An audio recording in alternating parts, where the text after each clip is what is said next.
What's up, Internet? My name is Michael Cook, this is Blue Giant Media, and we're here to connect through gaming. Today, we're going to be putting the spotlight on the Quacks of Quedlinburg. This is a game by Wolfgang Barsch, published by North Star Games. This game was the Kennerspiel des Jahres winner for 2018, so it's very highly regarded. And we're going to go ahead and take a quick rules overview, and then come back and I'll let you know what I like, what I don't like, and who I think may or may not like the Quacks of Quedlinburg.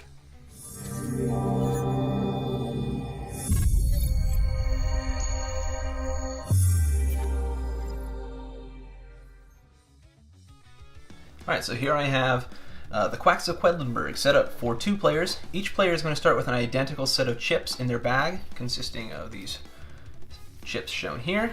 So each bag has the exact same start.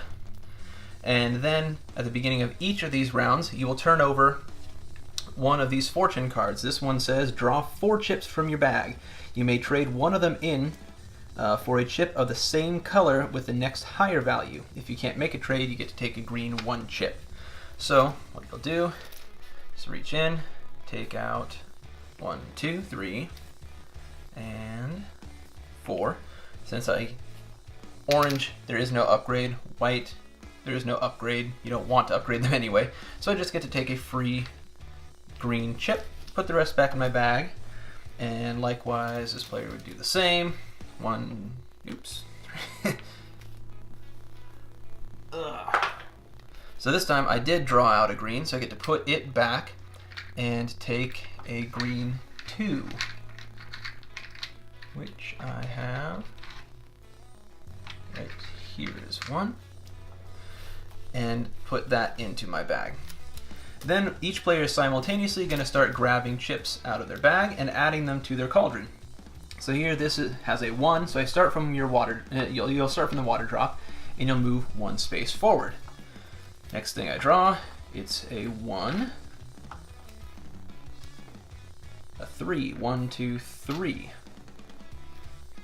So I get to go 3 spaces forward. Now there's that spider, 1, 2. And there's that. For each, I think I might actually stop right there with that character, and I'll explain why in just a second. Oh, and I think these should be like that. Okay. Remember, we're drawing 1, 2, 3. So now I have drawn 1, 2, 3, 4, 5, 6, 7. Now this says right here that if the number of on the white chips adds up to more than 7, then my cauldron explodes, which is bad. So if you do that, you're not necessarily completely screwed, but you're going to have to choose between either getting the money, which is going to be the number on the next available spot, or the points, which is going to be the number in the square on the next available spot. And if you did bust, even if you were furthest around, you're not going to get to roll the die as a reward for being the furthest out at the end of the round.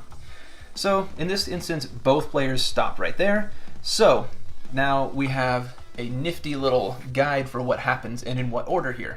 So we're going to roll the die, and each player is going to get 1 point because we both made it up to 9. Next thing we'll do is evaluate any moths, spiders, or the purple ghosty goop thing. So the spider says, for each green chip that is last or next to last chip in your pot, take 1 of the ingredient that's indicated. So mine was a 2 spider, which means I get to take either a 1 blue or 1 red, which is pretty nice. So let's see, the blue says if the pot explodes within the next 1, 2, 4 chips, you can get victory points and money during the evaluation phase. So, but you don't get to roll the die. So it kind of saves you a little bit in case you happen to explode. The red says that you get to put this chip aside. After you have stopped drawing, choose to either use them this turn or save them for a future turn. That sounds kind of nice to me right now, so I'm going to go ahead and take 1 of those. Add that to my bag. Next thing you look at is rubies. So if the next space that you're, basically the space that you finish on is you finish on a space, you look at the very next space, and that's going to tell you all the things that you get to do. In this case, both of these are showing a ruby, which means you're going to get a ruby.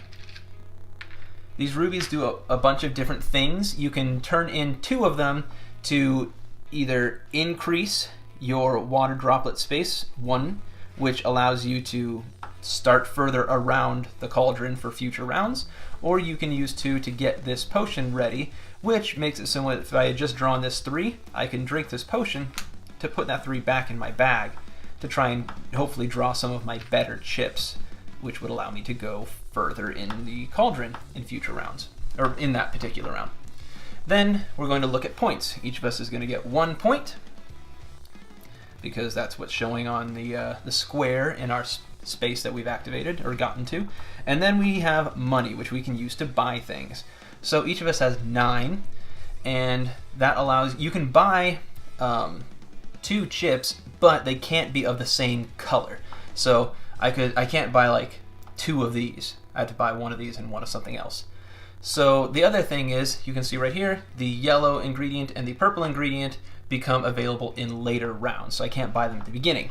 Each of us has 9, so I could, let's see, I could get a red 2, I could get another spider, but I think what I will get over here is, let's go for a red 2, since we're maybe going for some reds there, and then put everything back into there, and then this player maybe decides that they want to get, let's just say a spider and a pumpkin. So they spend 6, 7, 8, 9. And they take everything from there, and they put that right back in there. Now's when they have the option to spend 2 rubies to either advance their water droplet or flip their potion so it is ready to go. And then you move on to the next round. Flip over another card. So each of the different ingredients does a bunch of different things, because there's 4 different options. In the back here you see there's 1 option, this is option 2, and then there's another card that has options 3 and 4. Right now I've got it set up with all of the 2s.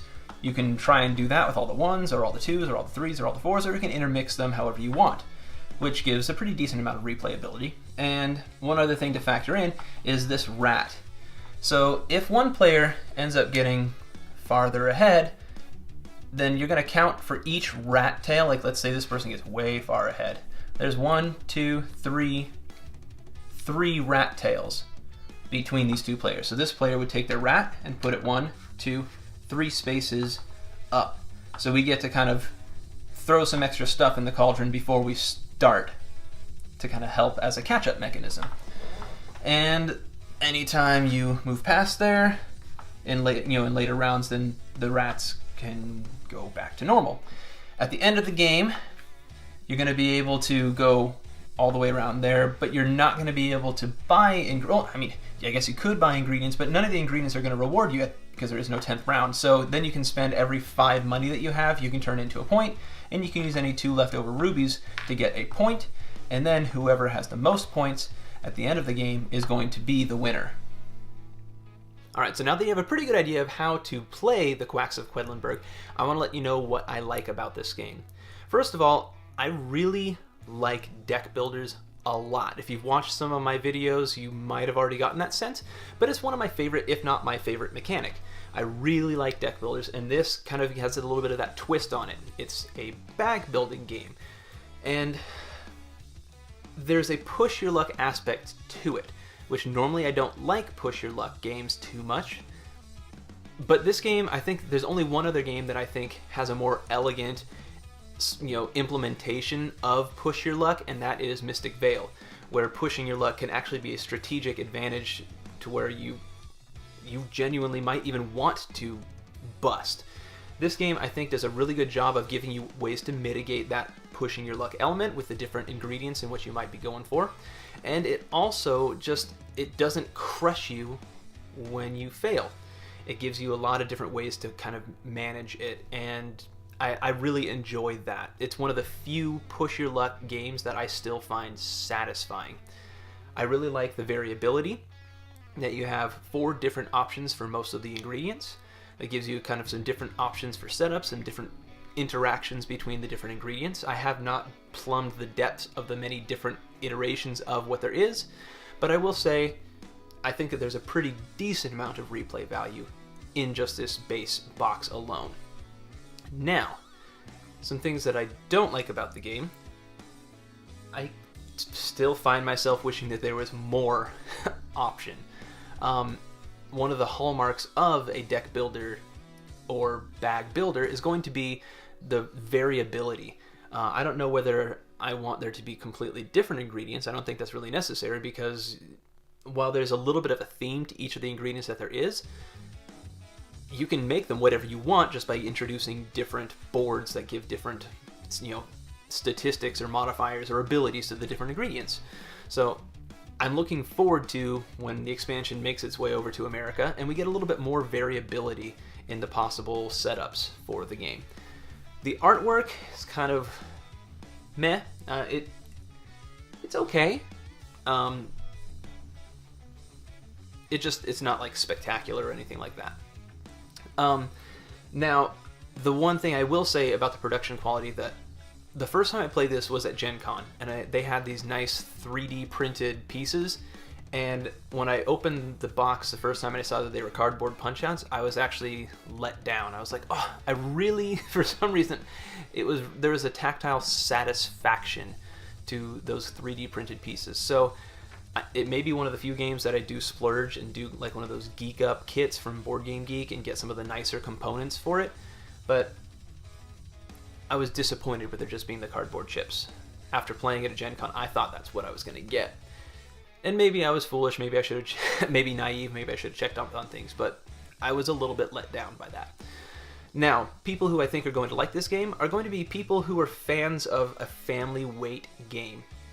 This game is something that you can play with relatively new gamers. Depending on their level and how excited and eager they are to actually play games, it could be a very first game or a very early game for somebody. If you're playing with someone who's a little bit reluctant to play, then it might not be your first play. You need to make sure that you focus on what people are going to be kind of already bought into, find a mechanic or find a theme that people are already going to be really passionate about. So this might not be a gateway for everyone, but I do think it fits that family weight game very, very well. They call it the Kennerspiel, which is like the connoisseurs, the strategy gamers game. It's not that heavy. It's a relatively light game. So if you are a big fan of games in the vein of like a Potion Explosion, it felt kind of in that weight to me. One thing I forgot to mention is the fortune cards that get flipped over at the beginning of every round. I really, really like those. They can change things up quite a bit. So I also, I guess I should mention that for replayability. That is a really fun element that I could see coming into play more.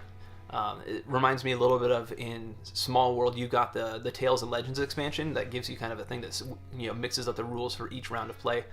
I really, really like that element of it. Sometimes it can be just what you need, and it's just like, yes! I really needed something like that, or that really helps my strategy. Now that does introduce a little bit of luck again, and I think that's one thing that I do need to point out for who I think may not like this game. It does have that push your luck element. It does have that, what are you going to draw out of the bag? You might buy something and then never draw it out of the bag. You might get this strategy that you're building, and those cards, the fortune cards, flip over and give your opponents something that benefits them immensely and actually might even counteract your strategy. So that can be frustrating. If that is something that bothers you easily, something that bothers you maybe more than it does most people, then this might not be your type of game. But I do think that because it is quick, because it does have a lenient push your luck element to it, I think that this game is going to appeal to a pretty wide variety of people, given they don't think of it as this is going to be some really deep experience. It's a lot of fun. It's very satisfying. There's, granted, some people might say multiplayer solitaire, but I think there's a pretty decent number of the different ingredients that interact, and also you have to just, looking to see who pushed furthest, who got furthest into their cauldron. there's that element too. So there is an interaction to it. But I do like that simultaneous play, and some people might not though, where you kind of sitting down with your, basically got your head down looking at your specific, cauldron and what you're throwing in it, and then when you're done, you kind of like look up and wait for everybody else to be done. So some people might not be a fan of that, feeling like they're kind of just in their own world a little bit, but to me, it doesn't bother me at all. So overall, I think that people who are a big fan of family weight, engine building, deck building kind of games, this is going to appeal to you. If you are a fan of deeper, low luck games, then this is going to be a little bit off the beaten path for you. So, with that in mind, let's go ahead and go back up top.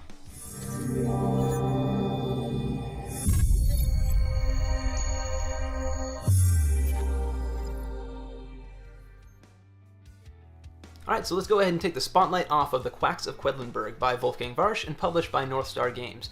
If you want to know more about the Quacks of Quedlinburg, take a look in the description section where you can find a link to my unboxing, my setup, and kind of gameplay sample, as well as a link to macronovagames.com where you can buy Quacks of Quedlinburg and a whole bunch of other really good games.